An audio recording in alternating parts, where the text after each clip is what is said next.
A most unusual gift, for Brenda discovered she could keep her pet, at least until root beer had grown large enough to be shipped to provide goat's milk and increase herds in a hungry land. We'll raise a goat at our place while we get in contact with the Heifer project. Maybe this is something bigger. Maybe it's something we all can do. You know, there's lots of ways to help the world's hungry people. I wonder how many of them we could find here.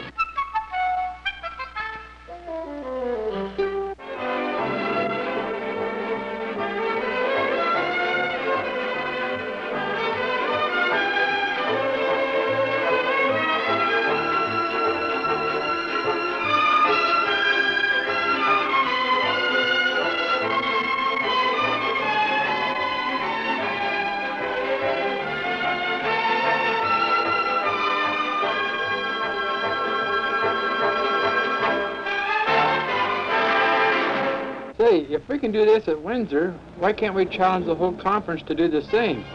Good idea. I like that. I recognize the member from Windsor, Anna Devander.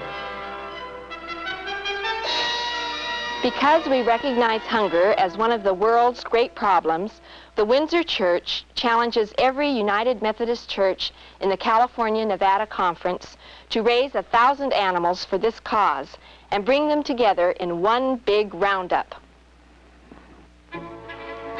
You've heard the resolution. If you are in favor of it, raise the hand. If you are opposed, raise your hand. The resolution is carried unanimously. Some of the annual conference members were particularly active in bringing the word back home.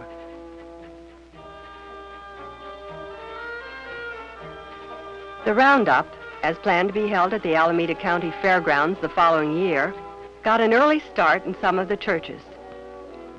In the process, more people began extending their interests far beyond their own communities.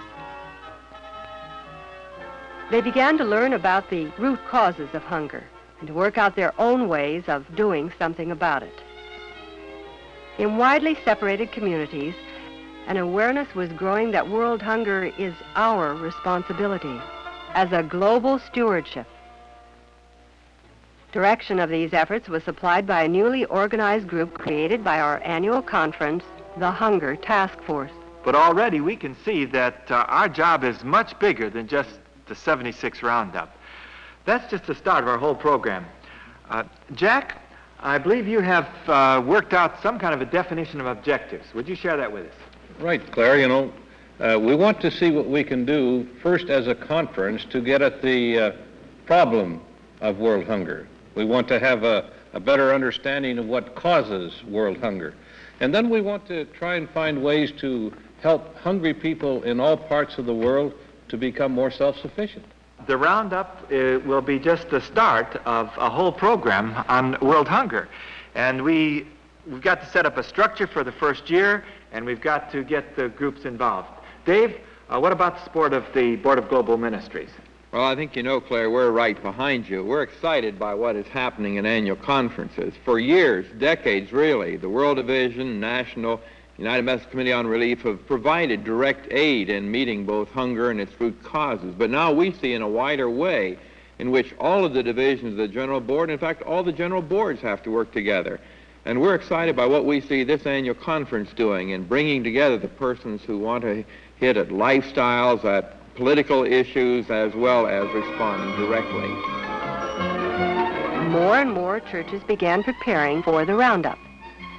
Many of the members began paying attention to the information that was so readily available about world hunger, information that was continuously issued by their own church, by their own annual conference, through the Hunger Task Force, and by becoming aware of the factual reports on the subject in the many kinds of news coverage, and by individual in-depth studies for the personal understanding of the causes of starvation and malnutrition in our modern world.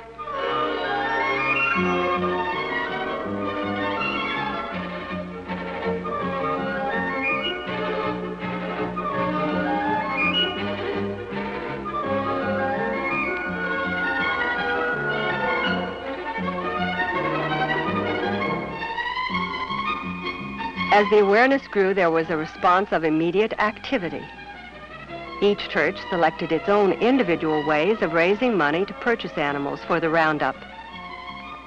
Members of churches located near rural areas were often able to go to the farms where animals could be obtained, and where in some cases churches could learn at first hand about animals they were donating.